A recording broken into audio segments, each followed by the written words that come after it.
Caso não tenha, nós vamos caminhar um pouquinho mais hoje, tá? A reunião da reunião já está sendo gravada e eu vou disponibilizar, né, para todo mundo aí lá a gravação da aula. Vou postar isso no Facebook, no WhatsApp mesmo e no YouTube mesmo, não tem problema não. Tá bom? Então, a gente viu, né, a revisão da aula passada, nós falamos sobre as escalas termométricas, falamos sobre dilatação, né, comentamos... Eu estou passando rápido porque eu quero chegar na de hoje. Então, a gente falou de dilatação, os tipos de dilatação, falamos sobre as transferências, né, ou trocas de calor, que envolve a parte de calorimetria, definimos, né, o que é calor latente, o que é calor sensível, né? Isso tudo está na aula passada. Falamos sobre o que é capacidade térmica, calor específico, né? Relacionamos isso com a capacidade que o corpo tem de receber ou perder calor sem variar muito sua temperatura, né? Chamei atenção sobre o alto calor específico da água e as consequências desse alto calor específico. Diga-se de passagem, uma das consequências muito importantes é a regulação climática, né? O nosso planeta Terra, ele é do jeito que ele é por causa da presença da água e porque a água tem um calor específico muito alto, né? É por isso que quando a gente procura vida fora da Terra, a gente procura também planetas que tenham água. A gente procura água porque a água é um regulador climático porreta, pelo fato de ter um calor específico muito alto. E aí a gente viu as mudanças de estado, as mudanças de fase, que eu chamo sempre atenção. Eu mantive esse nome estado físico, mas eu quero que vocês guardem o nome como mudanças de fase, né? E aí a gente viu a fase líquida, sólida e gasosa. Discutimos também os estados, né? Ou as fases de plasma e condensado Bose-Einstein, não é verdade? E discutimos também, né, o diagrama de fases, né, que é importantíssimo da gente conhecer as propriedades dele. A curva de sublimação, a curva de infusão e os pontos crítico e triplo presente nesse gráfico, beleza? E aí, usando esse diagrama de fases, nós chegamos a definir, né, o que vem a ser o fruto do nosso estudo agora. Nós definimos que diachos são os gases. Então, esses gases, eles são definidos através do seu comportamento, tá? Mediante compressão, mediante aumento de pressão. E aí a gente viu, né, que a gente define uma substância como sendo gasosa quando ela sofre um aumento de pressão, ok? Mas não muda de fase. Então, se eu pego uma substância gasosa e vou aumentando a pressão sobre ela, vou aumentando a pressão sobre ela, vou aumentando a pressão sobre ela, e ela não muda de fase, ela é um gás. Agora, se eu aumento a pressão sobre ela e ela deixa de ser gasosa e muda para qualquer outro estado físico, normalmente para o líquido, a gente tem uma substância que é chamada de vapor. Por isso que é aquela discussão na aula passada, né? Que o gás de cozinha não é gás de cozinha, é vapor de cozinha. Ok? Por quê? Porque ele se liquefaz quando aumenta-se a pressão sobre ele. Então, eu defini, né, na aula passada, o que vem a ser um gás. A definição de gás, a definição correta para um gás, é a substância gasosa que não se liquefaz quando sofre uma compressão chamada de compressão isotérmica. O que é uma compressão isotérmica? A compressão isotérmica é um aumento de temperatura, um aumento de pressão, mantendo-se a temperatura constante. Tá ok?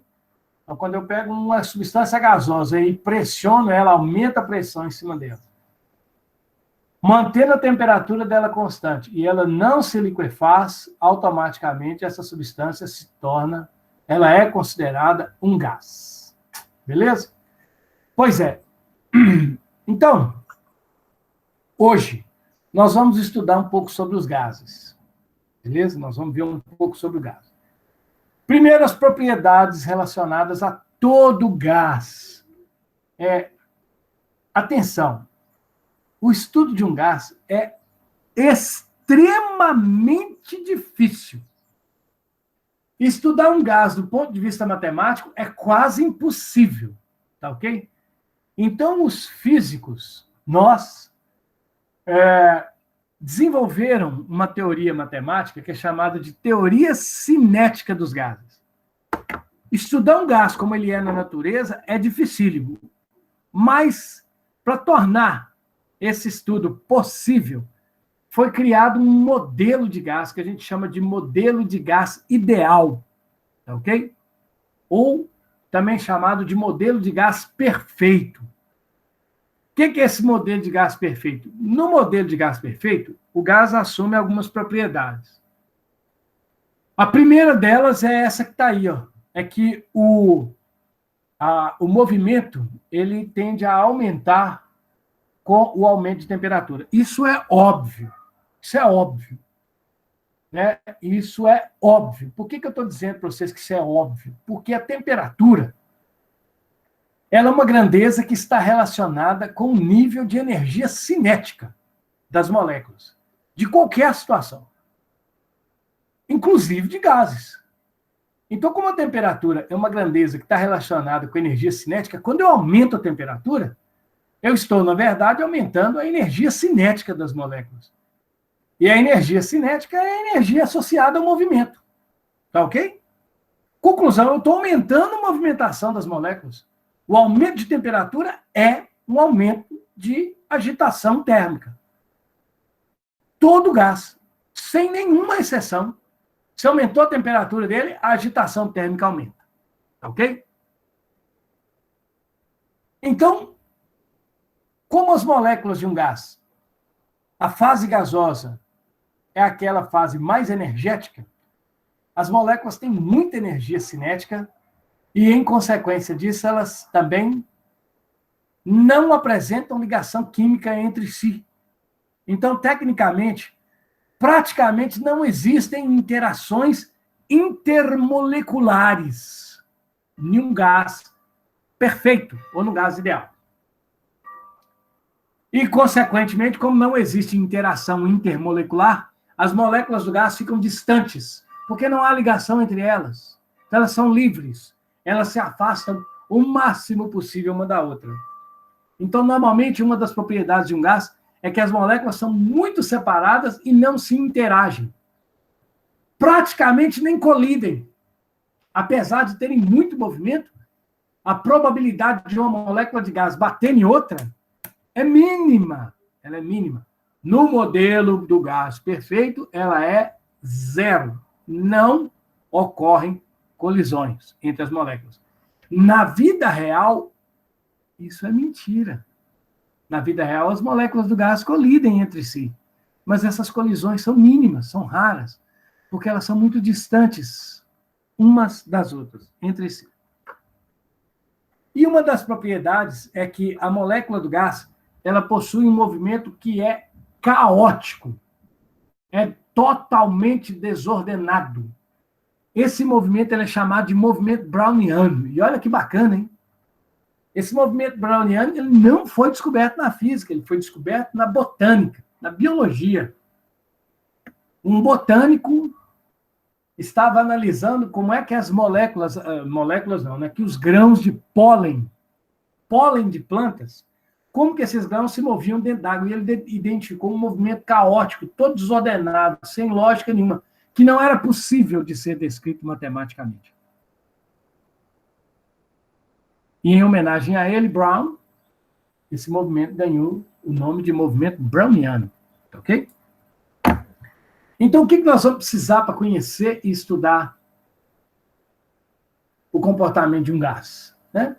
Bom, então, o comportamento de todo gás ele é definido com base em três grandezas principais. Essas grandezas, elas são chamadas de variáveis de estado. Ok? E essas variáveis de estado são essas que aparecem aí. Né? É a pressão, o volume e a temperatura. Essas três variáveis, elas não surgiram do nada. Elas surgiram da análise do comportamento dos gases. Quem fez essa análise foram químicos e físicos famosos. Dentre eles, Émile Clapeyron, né, que vocês viram lá na química, um cara chamado Robert Boyle, ok? E outros nomes importantes aí, nós vamos citá-los aqui ao longo da nossa aula de hoje. Então, eles analisaram o comportamento dos gases e descobriram que se a gente conhecer o comportamento dessas três variáveis, pressão, volume e temperatura, a gente consegue descrever, ok? Com um grande número, com uma grande margem de aproximação, o comportamento das massas gasosas, o comportamento dos gases. Essas variáveis são as variáveis de estado.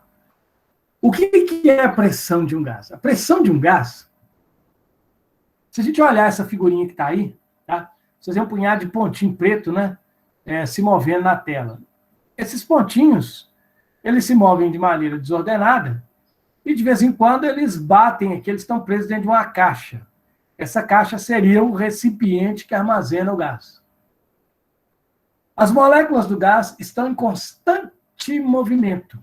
Querendo ou não, vai chegar uma hora que uma molécula vai se mover dentro de um recipiente e vai bater na parede desse recipiente, vai colidir com ela. Nessa colisão, a molécula de gás vai exercer uma força na parede do recipiente. A terceira é a lei de Newton. Lei de Newton. E automaticamente essa força vai ser aplicada numa pequena região, ou seja, numa pequena área. Toda vez que a gente aplica uma força em uma área, surge uma pressão. Então, a pressão do gás é uma variável, é uma grandeza que está associada às colisões das moléculas do gás com a parede do recipiente que armazena o gás. Quanto mais colisões eu tenho, mais pressão o gás exerce. Ou seja, maior é a pressão do gás. Agora, o volume é o espaço que o gás ocupa, né? O volume de qualquer coisa está relacionado com o espaço ocupado por aquela coisa. E a temperatura está relacionada ao nível de agitação das moléculas do gás. Então, veja só que bacana. Eu não vejo. É impossível ver uma molécula de gás. Mas olha que bacana. Eu consigo saber se a molécula está se movendo rápido ou não, apenas conhecendo a temperatura do gás. Isso, para mim, é fantástico, cara. Isso é fantástico. Eu também consigo saber se as moléculas do gás estão colidindo muito ou não, sabendo apenas a pressão que o gás exerce. E eu consigo saber, obviamente, o espaço ocupado pelo gás, lógico, através do volume do meu recipiente que contém o gás. Tá ok? Isso é muito importante. Isso é muito bacana. Por que eu preciso conhecer essas grandezas? Bom, nós vivemos uma era moderna. A partir da Revolução Industrial, lá na época do Iluminismo, né?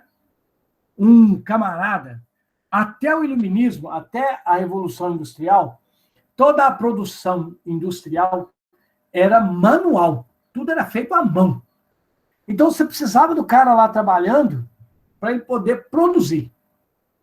E, naquela época, a indústria mais produtiva era a indústria têxtil, né? Então, um sujeito chamado James Watt, ele, naquela época, ele desenvolveu uma máquina, né, que é um marco, né? Essa máquina é famosíssima, né? Ela é o marco na Idade Média da Revolução Industrial, que é a máquina a vapor. Quer dizer, é uma máquina que utiliza o vapor da água, ok, para mover os objetos, para mover as indústrias. E essa máquina, ela utiliza vapor de água para funcionar. Embora o vapor não seja um gás, nós já vimos isso aqui, ele tem um comportamento parecido com o do gás.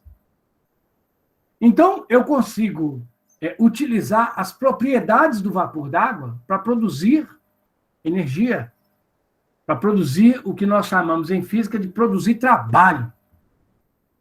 E para mim saber o tanto de trabalho que o vapor d'água, o James Watt, né, na época, para ele saber a quantidade de trabalho que a sua máquina era capaz de gerar, ele precisava conhecer essas três variáveis, né, o comportamento dessas três variáveis: pressão, volume e temperatura.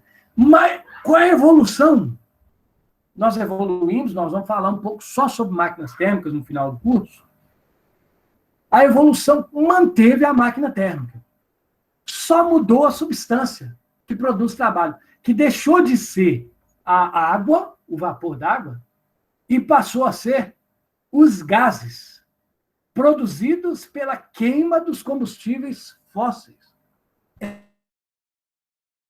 Quando você pega um carro hoje e anda com ele na rua, ele está queimando gasolina, está queimando álcool, ele está se movendo, o motor dele funciona e produz trabalho para ele poder andar, graças ao comportamento térmico de um gás lá dentro do motor. Ao comportamento térmico do combustível explodido. Então, nós estamos há séculos utilizando o mesmo conceito lá do James Watt, lá da Revolução Industrial, para produzir nossos carros que nós usamos hoje. Então, toda a produção industrial hoje em dia está relacionada ao conhecimento do comportamento dos gases, ok? Resultantes da queima de combustíveis fósseis. Aí você fala assim, professor, mas as indústrias hoje são elétricas, as máquinas são elétricas. É, muito legal, bacana, 1-0 para vocês, né? Mas o comportamento elétrico, às vezes, ela ocorre, né? Quando nós estamos de picos aí de consumo, é necessário a gente ativar aí umas usinas termoelétricas e mesmo usinas nucleares para produzirem energia elétrica. E as usinas termoelétricas e as usinas nucleares, elas são basicamente usinas que esquentam a água e produzem vapor da água, cara. Então, a produção de energia elétrica também está relacionada com o comportamento dos gases. Entendeu? A nossa geladeira de casa funciona graças ao comportamento dos gases. Então, querendo ou não, a gente está relacionado ao comportamento dos gases. Nosso organismo também tem, ele leva em consideração o comportamento dos gases. Chega uma hora que a pressão se torna tanta que você vai lá e não aguenta e bum! É comportamento dos gases. É só um comentário besta, mas está relacionado ao comportamento dos gases. Então, para a gente poder estudar um gás, a gente precisa conhecer pressão, volume e temperatura desse gás. Ok? São as variáveis de estado. Essas variáveis, elas foram reunidas, né, elas foram estudadas por nomes como esse cara aí, ó, que é chamado de Amedeo Avogadro, que ao analisar o comportamento dos gases, chegou num princípio que é chamado de princípio de Avogadro.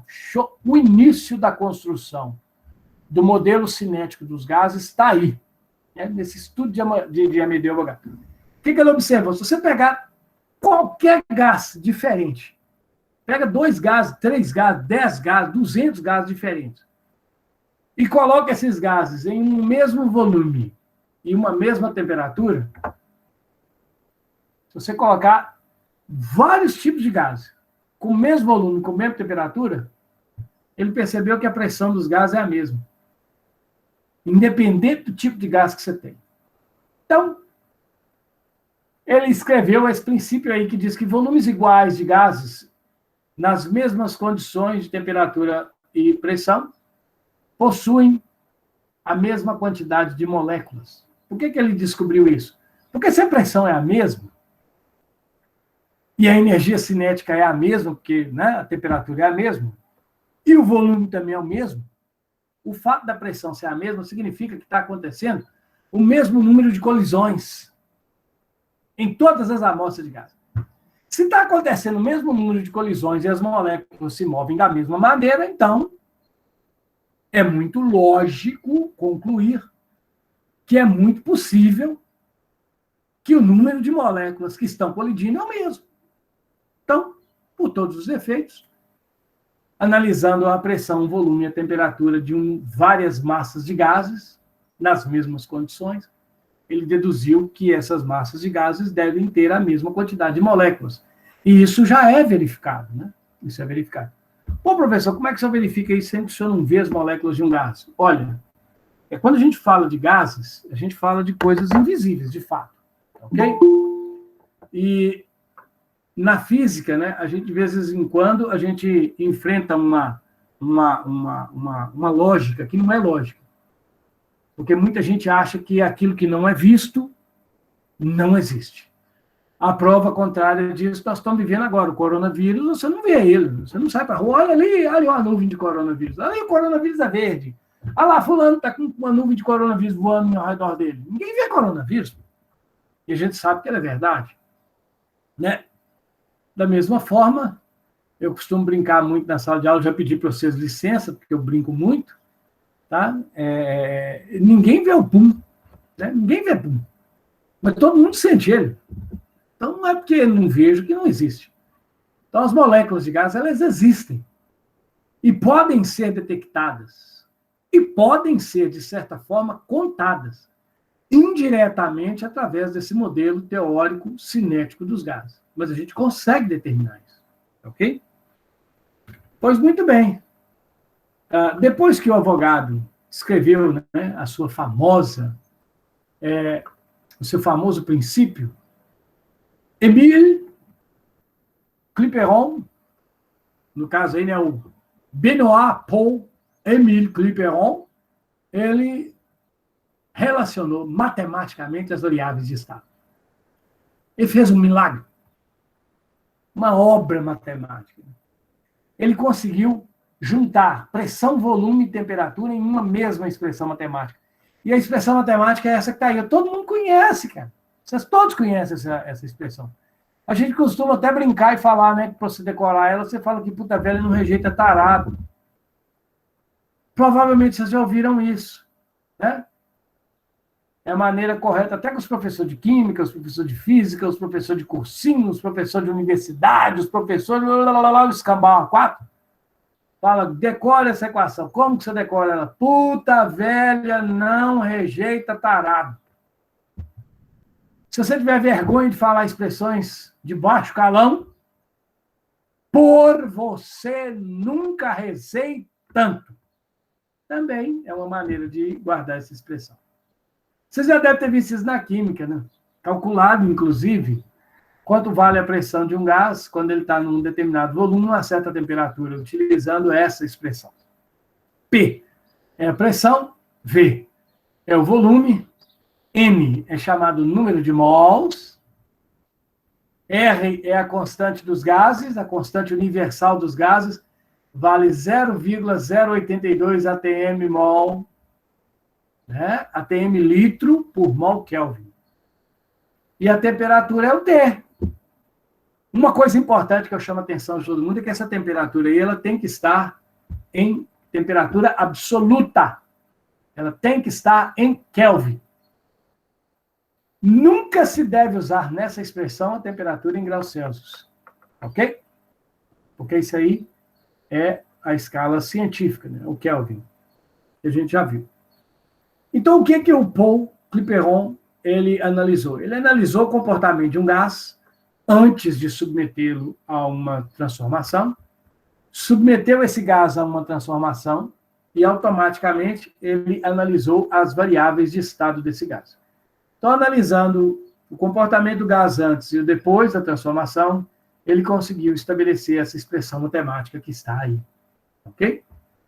Bom, e essa expressão matemática, em física, tá? Nós vamos usá-la relativamente pouco. Eu tenho muito mais interesse na expressão que eu vou tirar dela do que nela em si. Ok? Nós vamos estudar as transformações gasosas, as transformações que um gás sofre. Por que nós vamos estudar as transformações gasosas? Porque as transformações gasosas são responsáveis pela produção de energia, pela produção de trabalho. E o que nos interessa nesse mundo nosso é como produzir trabalho, ok? Como produzir energia. Então, por isso, nós vamos analisar as transformações gasosas, ok?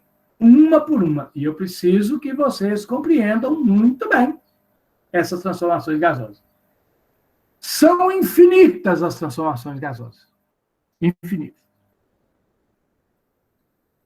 Mas em física a gente tenta sempre procurar simplificar as coisas. Okay?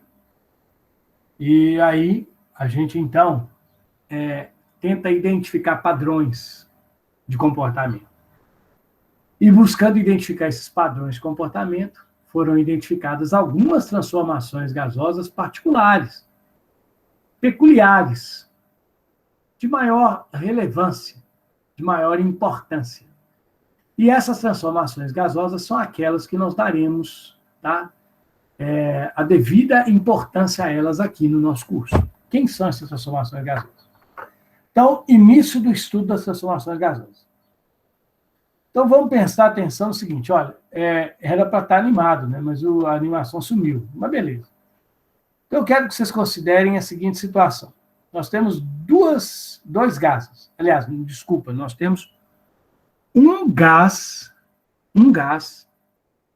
ocupando ou submetido, tá, à transformação que deixa ele em dois estados. Nós temos um estado antes da transformação. Reparem na transparência que eu chamei de estado 1, no slide aí. Ó. O estado 1 corresponde ao gás antes dele sofrer a transformação. Primeiro, o que é uma transformação? Uma transformação é aquilo que acontece quando eu altero pressão, volume e temperatura do gás. Toda vez que eu altero essas variáveis, eu digo que eu realizei uma transformação. Não é obrigado eu alterar as três, mas é obrigado que ocorra a alteração de, no mínimo, duas. Então, eu posso alterar pressão, volume e temperatura, temperatura e pressão. Se eu alterar duas, pelo menos duas, das três variáveis de estado, eu tenho uma transformação, o que eu chamo de transformação gasosa. Ok? Então, veja. Nós temos aí a figura, o estado 1. Nesse estado 1, o gás está com uma pressão 1, volume 1, uma temperatura 1. Quando eu pego esse gás e altero essas variáveis, eu o levo para um estado 2. Nesse estado 2, o meu gás vai ter uma nova pressão, P2, uma nova temperatura, T2, e um novo volume, V2. Émile Clapeyron disse que eu posso escrever o estado de um gás utilizando aquela equação. Puta velha não rejeita tarado, PV-NRT. Ok? Então, se eu quiser representar o estado 1 e o estado 2 matematicamente, através de um modelo matemático, eu faço isso que está aqui embaixo. São as chamadas equações de estado para cada estado. O estado 1 pode ser representado pela expressão P1, V1, que é igual a NRT1. E para o estado 2, eu represento ele através da expressão matemática P2V2 é igual a NRT2. Essas duas equações, gente, são duas formulinhas que eu escrevo para qualquer estado. Aí eu peguei o gás e levei para o estado 3. Qual que é a equação matemática do estado 3? P3V3 é igual a NRT3. Aí eu peguei o gás e levei para o estado 4. Qual que é a equação matemática do estado dele? P4V4 é igual a NRT4. Eu peguei o gás e levei para o estado U. Qual que é a equação do estado U? PUVU é igual a NRTU. Todo estado, eu represento ele utilizando esta expressão matemática, que é a equação de estado de Clapeyron. Bem, então nós temos um gás no estado 1 e um gás no estado 2, cujas equações matemáticas de estado estão embaixo. Ok? Olha, nós vamos fazer uma molecagem. Se eu tenho duas equações, veja que o termo NR é igual para as duas. Por quê? Porque o R é uma constante. Então, se eu pego um gás e mudo ele de estado, uma constante é uma constante, não depende de nada. Então, ela não muda nunca. Então, R é R. Vale quanto R, para lembrar? 0,082 atm vezes litro dividido por mol vezes Kelvin. Vou escrever isso aqui já. E esse N é o número de moléculas do gás. Olha, se eu pego um gás e tiro ele do estado 1 e jogo ele para o estado 2, a princípio, o número de moléculas dele não se altera, porque ele está preso dentro de um recipiente. Então, o número de moléculas dele antes da transformação e depois da transformação é o mesmo. Eu não quero perder gás, porque se eu perder gás, se eu perder molécula, eu perco energia. Então, a minha transformação ela tem que acontecer sem que moléculas sejam perdidas. Então, esse N, que é o número de moléculas antes da transformação e depois da transformação, ele é o mesmo. Por isso que eu estou dizendo que no estado 1 e no estado 2, o N e o R são iguais. Agora, como que você isola essas variáveis que são iguais? Coloca elas separadas. Olha, o T está multiplicando, ele vem dividindo. Então, eu posso escrever isso que eu escrevi aqui. Ó. Vocês estão vendo o mouse circulando aí? Siga o mouse. Se eu pego o T e jogo ele para o outro lado, se ele está multiplicando, ele vai dividindo, cara. Então, eu vou ter que P1V1 sobre T1 é igual a NR. Se eu pego o T2 e levo ele para o outro lado, ele está multiplicando, ele vai dividindo. Então, o que nós vamos ter? Que P2V2 sobre T2 também é igual a NR. Agora, NR e NR são iguais. Então, se NR é igual a NR, a matemática me permite dizer que P1V1 sobre T1 é necessariamente igual a P2V2 sobre T2. Tá certo? E esse P1V1 sobre T1 igual a P2V2 sobre T2, a gente chama isso aí de lei geral dos gases. Por que lei geral dos gases? Porque ela vale para qualquer transformação que o gás venha a sofrer. Essa expressão é aquela que é o menino de olhos de ouro da física. É ela que eu quero que vocês saibam. É ela que nós vamos utilizar para estudar o comportamento dos gases ao sofrerem uma transformação. Eu não quero saber o comportamento que um gás tem se eu não fizer nada com ele. Um gás que eu não faço nada com ele não serve para nada. Ele não serve para nada. Você pôs um gás dentro do botijão, guarda o botijão, para que o botijão vai servir? Não vai servir para nada. Agora, a partir do momento que você liga o registro do botijão e começa a deixar o gás sair para ir lá no fogão e queimar, você cozinha com ele serve para alguma coisa. Então, o gás ele só tem utilidade quando ele sofre transformação gasosa. Se ele não sofre transformação, ele não serve para nada. Então, eu preciso de conhecer como comporta-se um gás em uma transformação gasosa. Como que eu estudo o comportamento do gás da transformação? A lei geral dos gases. Essa lei geral é o O do Borogodó. É o nosso, tá? É o nosso graal aí, ó, da física. Agora, beleza. Como é que eu vou usar isso? Como é que nós vamos usar isso? Nós vamos usar para estudar as transformações gasosas. Quem são elas? Eu vou apresentar para vocês 3 transformações hoje. Na aula que vem eu apresento o resto e faço algumas aplicações da lei geral dos gases. Não se desesperem, eu vou mostrar como usar isso. Quais são as transformações gasosas principais? A primeira transformação gasosa principal é chamada de transformação isobárica ou isopiésica. Nome horroroso. Não, mas é isso mesmo. A expressão isobárica ou isopiésica, iso significa igual. Baros, piezo, é pressão. Então, uma transformação isobárica é aquela que ocorre com o gás de tal forma que a sua pressão não mude. Ou seja, que o gás fique com pressão constante. Quando o gás fica com pressão constante, a lei geral dos gases se transforma no que a gente chama de lei de Charles e Gay-Lussac. Ela vira isso aqui, ó. V1 sobre T1 é igual a V2 sobre T2. Ué, cadê o P? O P sumiu. Por que ele sumiu? Porque se ele não muda, ele não me interessa. Se ele é constante, ele não me interessa. Eu posso esquecê-lo. Ok? Em uma transformação, me interessa aquilo que muda. Então, na transformação isobárica, muda o volume e a temperatura.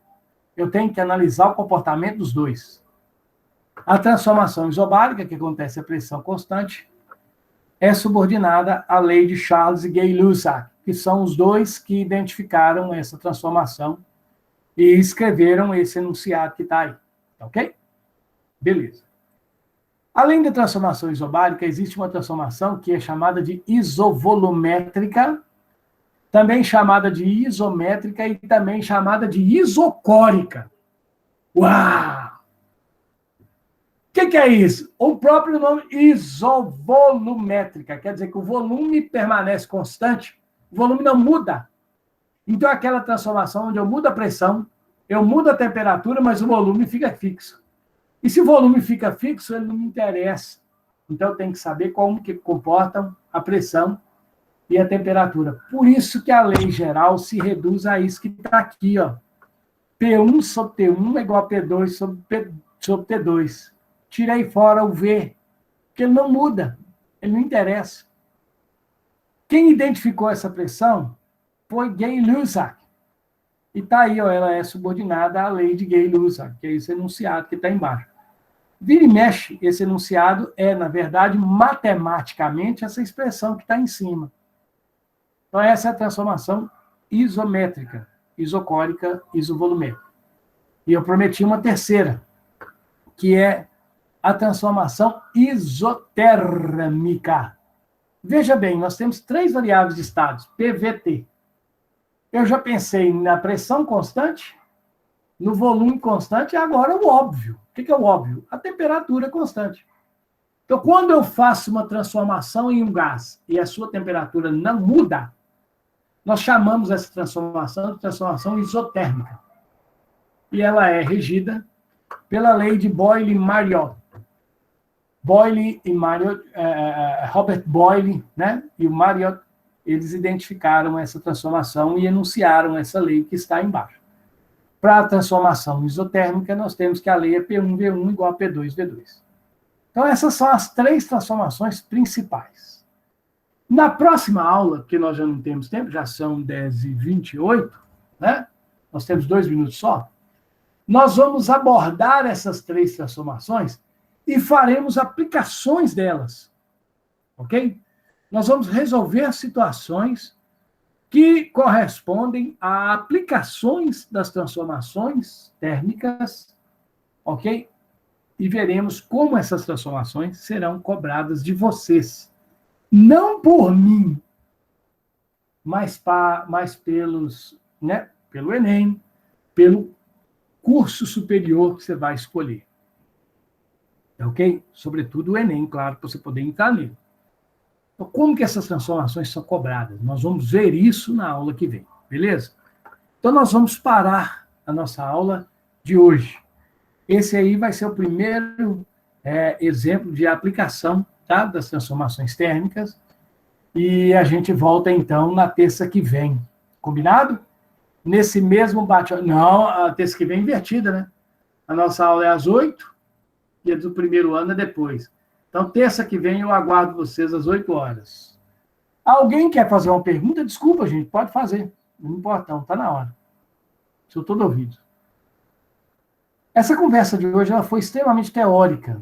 Na aula que vem, nós vamos ver como utilizar toda essa bagunça teórica em situações verdadeiras. Aí eu vou resolver algumas questões, fazer alguns comentários e mostrar para vocês algumas aplicações práticas, ok? Então, por exemplo, a respiração nossa é uma transformação gasosa, tá? É uma transformação isotérmica, tá certo? Quando você põe a panela de pressão no fogo, você vai ter uma transformação isovolumétrica acontecendo, porque o volume da panela praticamente não altera. Ah, e a dilatação? A dilatação é minúscula. O volume é praticamente constante. Tá ok? E uma transformação isobárica também vou mostrar para vocês. Tá ok? Então é isso aí. Então, até semana que vem. Um abraço para todo mundo. Fiquem com Deus. Deus abençoe a todos. Tchau, pessoal. Estou aqui se alguém quiser perguntar. Oi? Finalizando a gravação.